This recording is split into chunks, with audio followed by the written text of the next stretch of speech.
Ladies and gentlemen, welcome to today's really quick presentation on Meta. We wanted to dive into the science.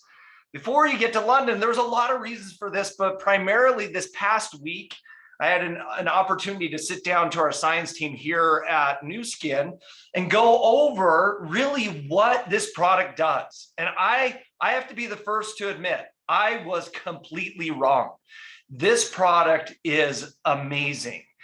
And I wanted to make sure that we got this into each and every one of your hands, that you understood really what Meta does. Because we've been studying this product, I should say, I'm including me in this. At Nu Skin, we've been studying these compounds that are in this product for the last 7 years. And the studies that we have published on this already are amazing. It's not a gut health product.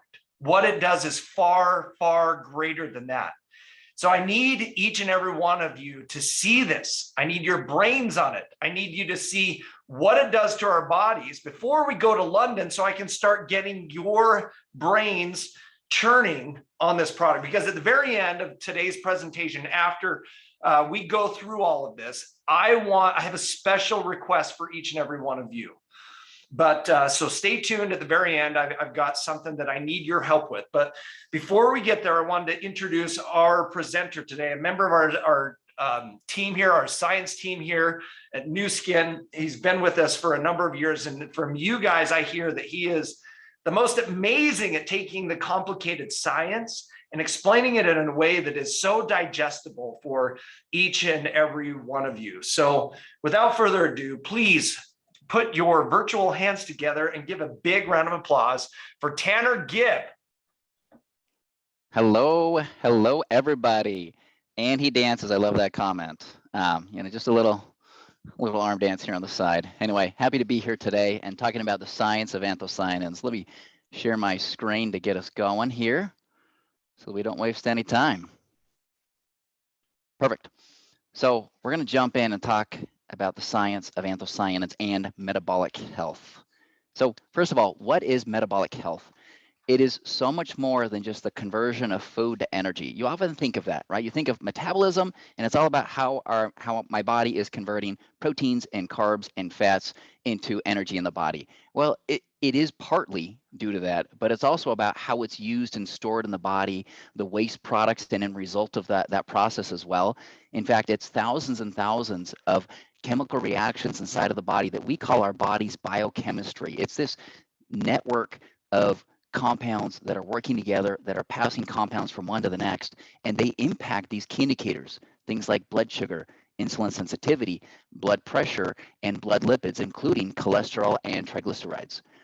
So here's the problem that we set up. We have our modern lifestyle. It is disrupting and causing havoc on our metabolic health and these biomarkers of our metabolism. So streaming our favorite shows, right? Netflix, leading to little physical activity and being inactive, staying up late and getting up early, leading to poor quality sleep, working long hours during the day and even at nighttime, stressed out from work or finances or relationships or health or whatever it might be that's causing stress in your life, and then poor diets, right? All the processed foods, eating out, all of the high sugar, the high fat, the high carbohydrate diets, all of these things combined. And the more of these things that you do, the more it disrupts your body's metabolic health. So 90% of consumers agree that our modern lifestyles, so all of the stress and the chaos, are taking a toll on our bodies. And only 1 in 8 people in the US is considered to be metabolically healthy.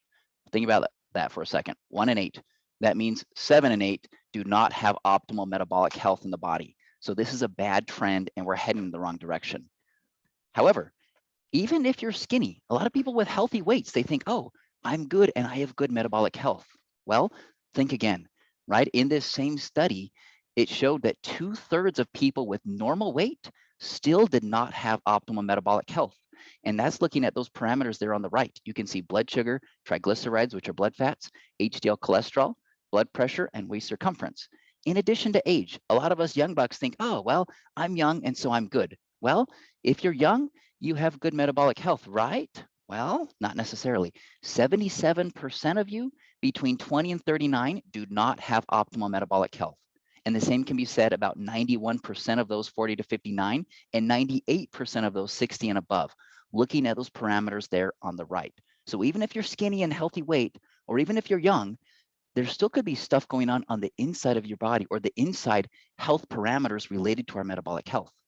So this is an example of one of these biomarkers of metabolic health. We're talking about the science of glucose and insulin. Now, we have cells, and when we eat food, especially carbohydrates, what happens is we get a spike of glucose in the bloodstream. Well, what that does is that glucose in the bloodstream triggers a response where our body makes insulin. And that insulin comes in as a trigger and it binds to a receptor, and its main job is to actually grab that glucose and take it inside of the cell so that it can be used as energy. And normally that process works really well. However, with our modern lifestyle, with overconsumption, with high diets in fat and carbohydrates, combined with stress and not sleeping and all of these things, what happens is the glucose starts to creep up higher and higher in the bloodstream. And what that means is that you need more and more insulin to have that same response to be able to maintain this. However, too much insulin is going to trigger fat storage in the body, and it's going to decrease your ability to actually burn fat or decrease fatty acid oxidation in science terms. So those extra calories that you consume that normally would be used for energy, they're now being stored as fat inside of the body. And that can lead to negative overall effects on our metabolic health, from things related to inflammation and other things related to our metabolic health. Stress, an important factor in our modern lifestyle. Well, stress produces stress hormones, the major one being cortisol. Well, what that is it's negatively linked with insulin sensitivity, or how effective insulin is at grabbing the glucose and taking it inside of the cell. So if we back up for a second, think about this. You have cortisol. It's a fight or flight hormone in the body. Its main role is to help you break down stuff, fuel for energy in that moment, so that you can fight or flight away from whatever stressor is causing this. You know, an extreme example is there's a polar bear that's coming to attack you. Well, you want all of this stress in your body to be able to break stuff down and use that energy immediately. However, you combine that with excess glucose and excess insulin. What the insulin is trying to do is, hey, let me take that energy and let me store it.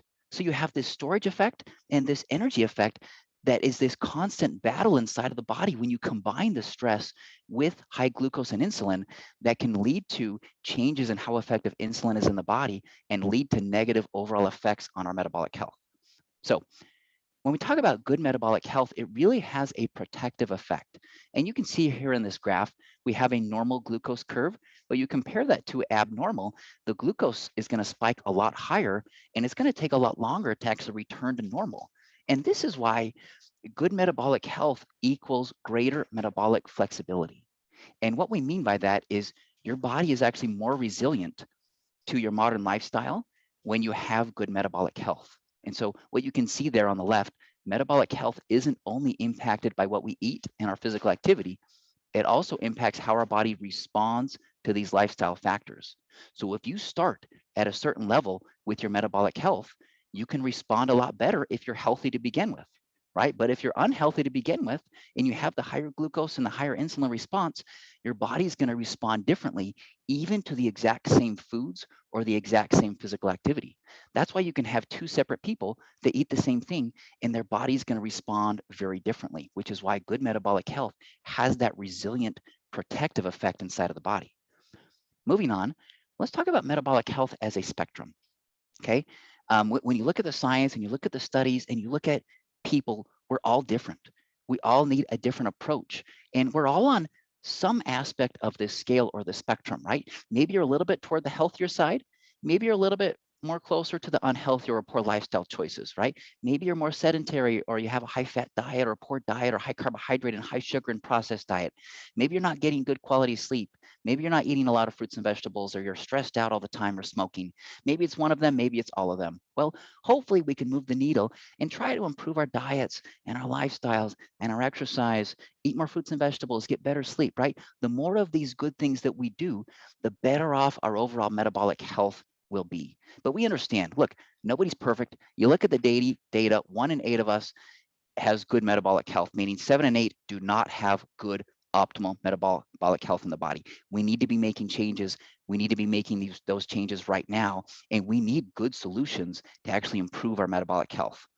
So that leads me into anthocyanins. Now, these are terms that may be new to you.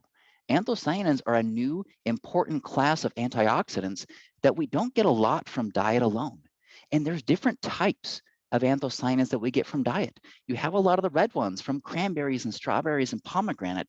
And then you have some of these dark, rich colors, kind of these dark blues and dark purples, like the purple cabbage. How many of you go to the store and get purple cabbage? Maybe you get the green cabbage, right? How many of you grab your purple carrots? Maybe they're orange carrots.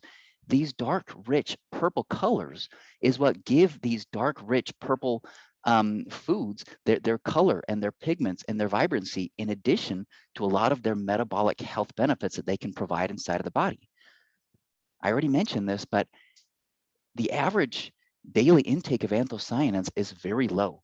I mean, you look at across the world in different markets, from Australia to China to France to Spain to the United States, it's very low.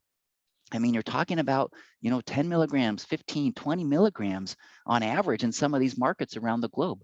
Whereas a clinically effective dose that we'll get into later today is about 215 milligrams. So we're at least 8 times lower based on our average diet of getting anthocyanins and the amount that we need to be able to provide really nice, incredible, and very important metabolic health benefits inside of the body.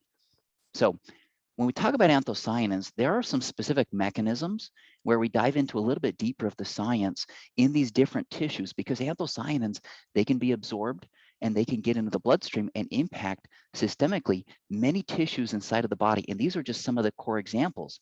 Well, what happens in your fat tissue when you eat a diet rich in anthocyanins?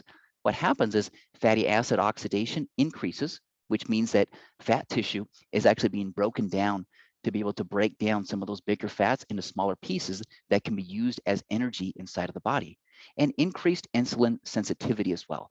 You want these cells to be sensitive to the effect of insulin so that they can perform like they should with receiving glucose inside of the bloodstream.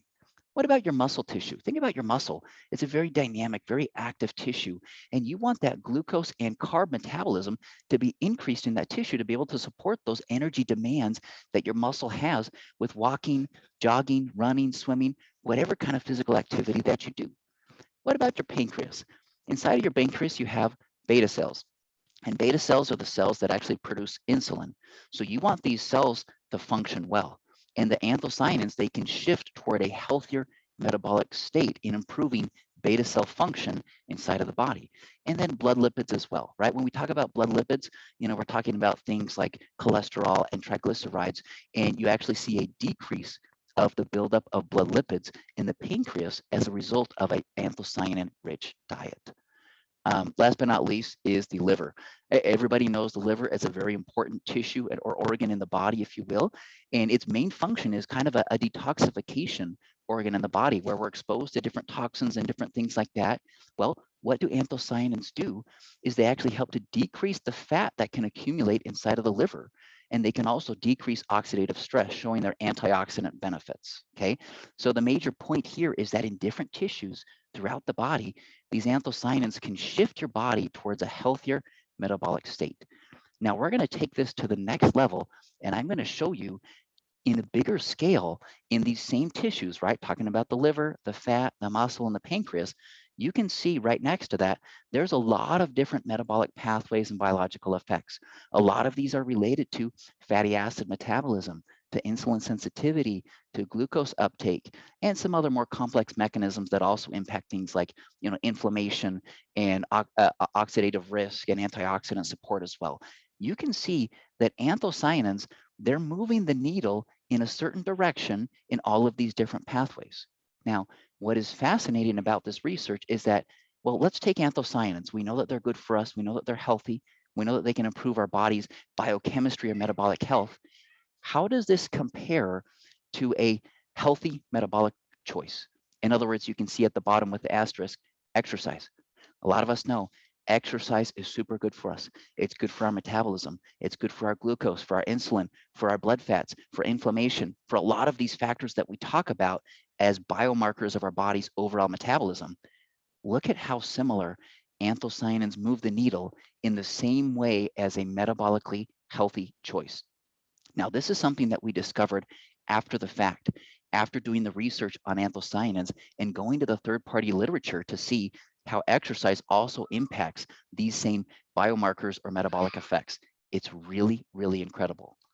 Now, that being said, does that mean that all you need to do is take anthocyanins and not do these other things? Not eat a healthy diet, not eat your fruits and vegetables, not exercise? No. In fact, the more of these good things that you do when it comes to your metabolic health, the more comprehensive or additive benefits can occur for overall metabolism inside of the body. So of course, if you're exercising, definitely take the anthocyanins to add those more comprehensive metabolic health benefits inside the body.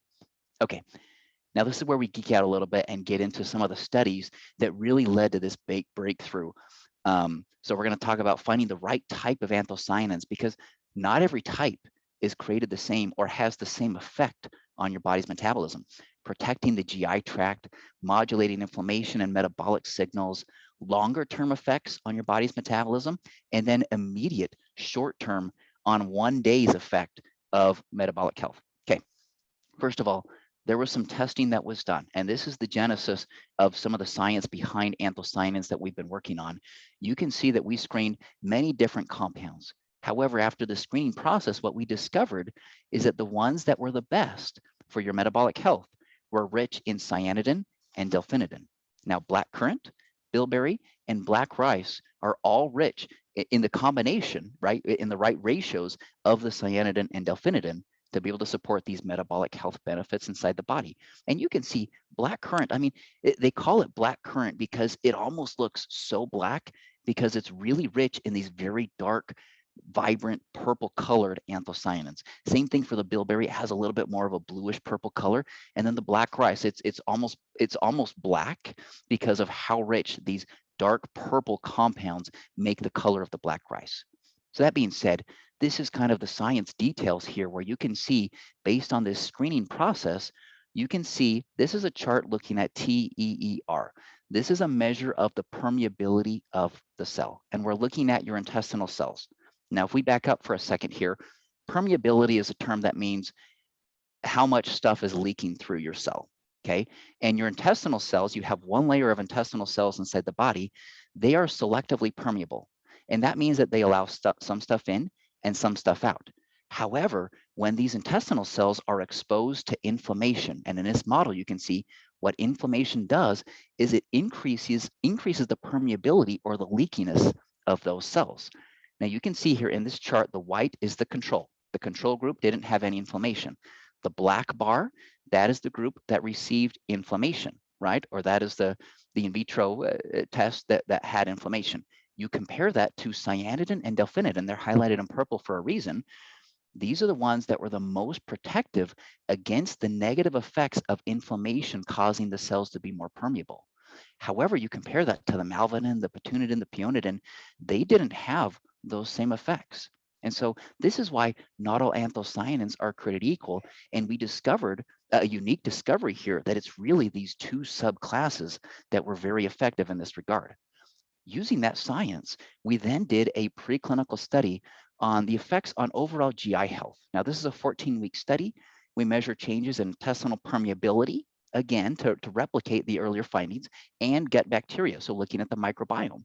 And we saw improvements in many different health parameters. So you can see the C represents the control group. The CA is the control with anthocyanins. The high fat has really a negative effect on all of these biomarkers that we'll talk about today. And then the high fat diet with the anthocyanins, you can see that the anthocyanins really help to mitigate that negative effect of the high fat diet as a model of our modern lifestyles, right? With the high fat, the high carbohydrate, the lack of sleep, all the above. So it's just kind of a dietary model that we can use. You can see that it's changing permeability. You can see that it's changing endotoxins. At the bottom here, you can see that the high fat diet with the anthocyanins are changing your microbiome as well. You can see a dramatic shift in the ratio of firmicutes to Bacteroides. This is a ratio where you want a lower ratio, because the higher amounts of firmicutes, the worse off your gut microbiome and your metabolic health. You want lower firmicutes and higher Bacteroides, and so the lower the ratio, the better. And you can see anthocyanins do a marvelous work on shifting the microbiome. In addition to getting to some of the mechanisms of action, look at these tight junctions. We talk about occludin, ZO1, claudin 1. These are different tight junctions. And if you haven't heard of that term before, tight junctions are proteins that are kind of the glue that hold this one layer of intestinal cells together. Okay, so that glue that holds it together, it helps these cells to be healthy, to be plump, to be strong, to be durable, to do what they're supposed to do as that first line of defense or that barrier against the outside world or against these endotoxins that want to get in and creep into the body and that can cause damage. And so what you can see here is when you compare the control with the anthocyanins and the high fat with anthocyanins, you can see that the high fat diet or this model of the modern lifestyle really does wear and tear and decreases by about 50% or more the level of these tight junctions. Whereas with the anthocyanins, they're able to mitigate that negative effect and be very similar to even just the controlled diet. So very, very powerful effects on overall endotoxins and microbiome support. Well, our journey along the science really started with this point about permeability and gut health.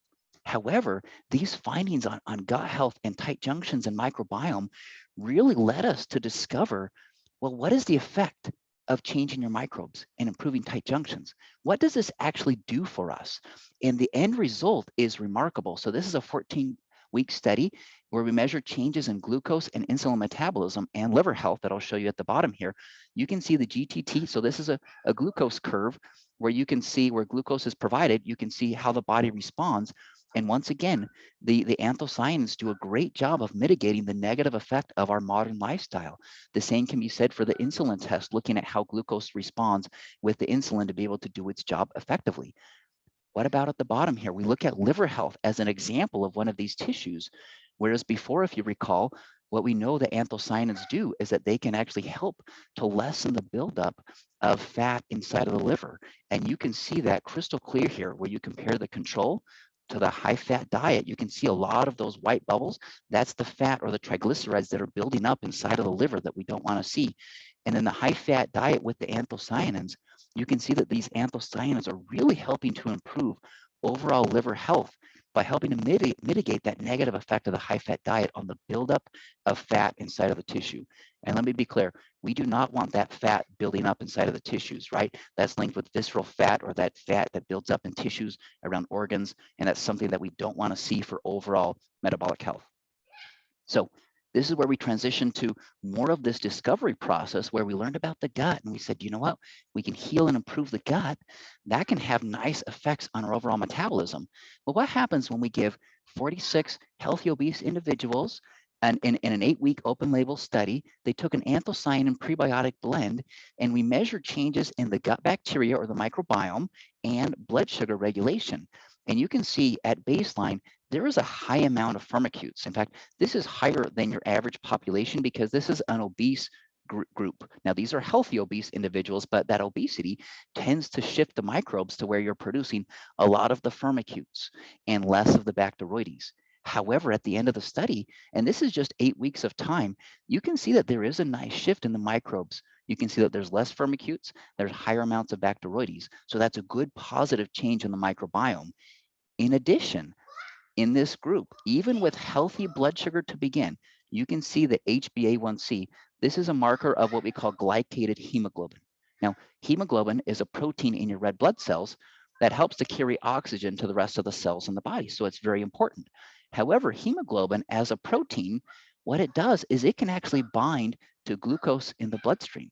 And it's kind of this binding effect of the sugar or the glucose with the hemoglobin that creates this glycation product. I don't know if you heard about that term glycation before, but that's negative. That's not something that we want, right? This glycation process happens with regular foods as well.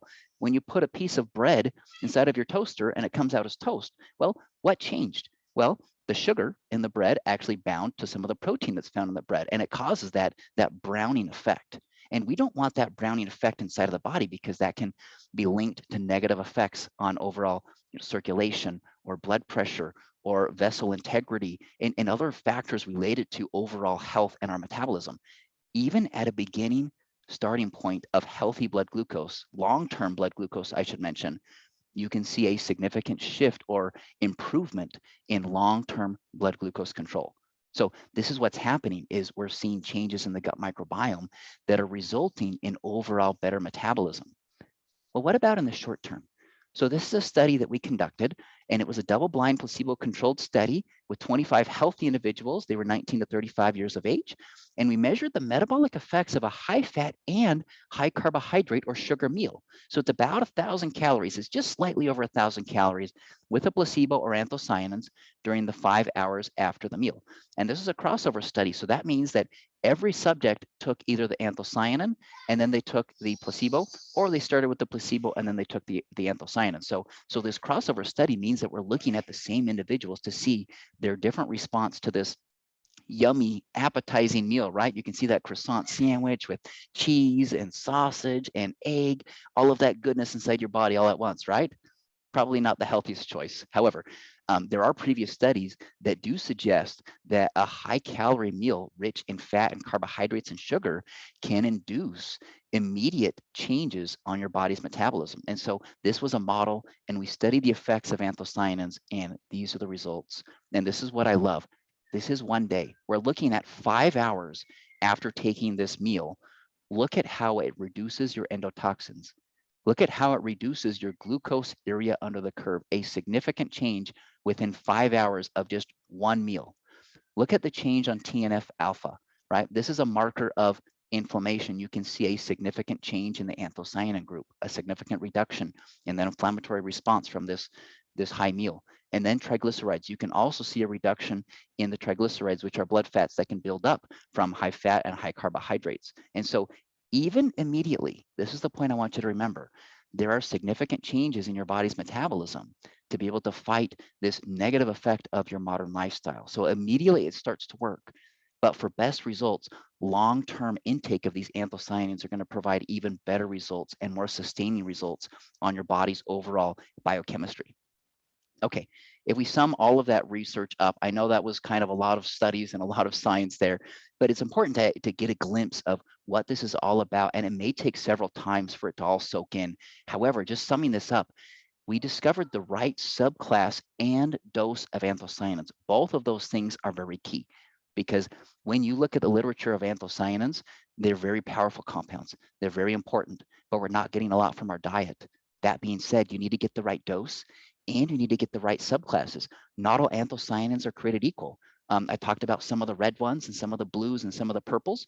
For example, if you love your strawberries, strawberries are rich in pelargonidin.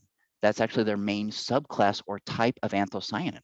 However, they're going to be more deficient in the cyanidin and the delphinidin. So you really need the right type. You can't just eat any type of anthocyanin and get the same effect. This is all about bolstering your metabolic health, looking at these parameters of glucose, insulin, lipids, organs, right? We touched on the liver today. Mechanism of action. It begins in the gut, right? It begins in the microflora, shifting the microflora, changing those tight junctions to be able to support better permeability of the cell to our modern negative lifestyle, in addition to antioxidant and inflammatory balance, okay? And then the result is that we can support immediate, right? We talked about that study. Even after one meal, you can see changes in your body's metabolism. And then longer term effects focused on, right, the glycated hemoglobin that we talked about, that long-term marker of blood glucose control. Okay, this kind of sums it all up to me. And then as soon as I finish this, we'll turn it back over. But you can see, look, when it comes to gastrointestinal health, there are underlying factors that are involved, right? And this is part of the discovery process, right? We look at our modern lifestyle, right? It's really wreaking havoc on our microflora, on our tight junctions, and you can see that pictured there. And then you have your one layer of intestinal epithelial cells. I mean, just compare that. When we talk about the inner layer of the gut, you have one layer of these cells. And we think of it as kind of being on the inside of the body, but it really is exposed to the outside world. This layer of intestinal cells in your gut is really part of the outside of your body. It's exposed to all of these things, and it's this barrier to the outside world. And so keeping that layer of cells healthy and plump and good and these tight junctions is crucial, because what happens with the modern lifestyle is it's changing those things. And you can see in red, it's these endotoxins. They're causing endotoxemia. It's causing inflammation, and that leads to metabolic dysfunction. So yes, it begins in the gut, but the result of these toxins that leak in, that cause inflammation, they're changing our body's overall metabolism, right? So how we use glucose, how we use insulin, how we use fat for fuel, how we're storing or using fat inside of the body, right? All of these things are connected. Well, what about anthocyanins, right? This is really a superfood and a super solution for GI barrier function. And the result of that, of promoting a healthy microbiome and promoting these tight junctions, is what it's doing is it's helping to reduce the endotoxins, which is going to help to support a healthier inflammatory balance, which is part of our health and our immune response to keeping us healthy. And then overall, at the end of the day, this is helping to support your overall metabolic health and these biomarkers that we talked about. So with this, I'll close here, but this is all about using incredible science of these anthocyanins and shifting your body's biochemistry. It's all about that shift. I love that term shift, right? It's shifting things in the right direction. And these are the mechanisms, right? Inflammation, microbiome, antioxidants. The result, immunity, vital organs like your liver and your heart, and improved overall metabolism. So that was a lot of science to dive into. I hope you understood all of it, or at least glimpses of it. It may take a few times for it all to soak in, but I hope that you're excited, just as I am, about the power of these purple anthocyanin compounds and what they can do for our overall metabolic health. And with that, let me stop sharing my screen. And back to you, Buck. Tanner, thank you so much. And all of you that are joining us today on the Zoom, please give Tanner a big round of applause. That was incredible. As you can see, based off of the science, this is, yes, through the mechanisms of helping to repair your stomach and the lining of the stomach. Like, the thing that blew me away was that slide that shows the comparison of what this does to upregulate or downregulate some of those biomarkers and how that compares with exercise. It's amazing that Meta has some of the same activities as doing exercise. Now, to what degree, I don't know. But it does definitely, with the upregulation, downregulation of certain biomarkers, it's there. The other thing that was, and all through that mechanism of building up the gut lining, the other thing that I thought was fascinating that Tanner pointed out was how it helps our bodies metabolize the glucose. Now, glucose is sugar, and sugar is coming from the things that we eat, especially the carbohydrates. Your body has got to manage glucose effectively to be able to oxidize fats, to everything from how it processes cholesterols, and I mean, you name it. That blew my mind. This, yes, it is a gut product in terms of how your body is building up, but in terms of what it does for you and with all of the biochemistry in your body, fascinating. Now, here's the challenge that I have for each and every one of you guys, okay? So stick with us because I need your help. After looking at all of this science, okay, and understanding what it does for your metabolism, for your body, I need your help. I want to understand from this, what do you feel like is the most critical selling point, the most salient selling point for you and your customers? What is, if you were to go to your customers and say, this is what Meta does, what is the one thing that you believe would be the most compelling for customers to say, yes, I need this in my life? Okay.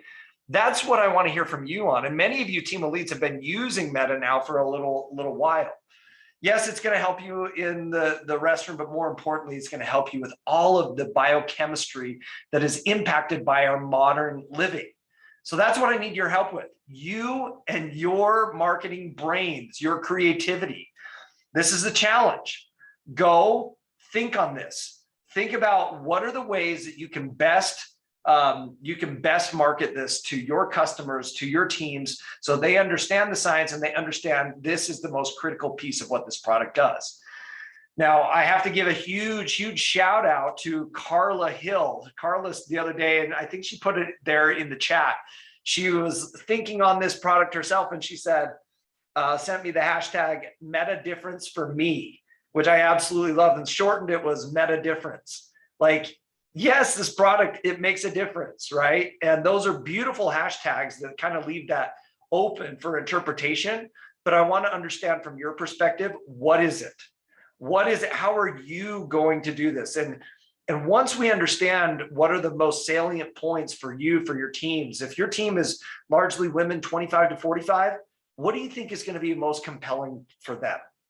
That's why I wanted to get this out to each and every one of you. Now, this is recorded. We're going to send this link to all of those team elites, to all of you that were here, and also to all the team elites that weren't able to make it today, because I want them all to watch this and to help us understand specifically what I have my own feelings on what how we should be marketing this. But I want to hear from you, because you guys are interacting every day in and out with customers. I want to hear your opinion. So with that, I want to say thank you so much, one, for Tanner for putting this together. Thank you guys for joining us today. This has been unbelievable. I'm super pumped for this product, but you guys have an amazing day, amazing weekend. And for some of you, we will see you in London. Talk to you soon.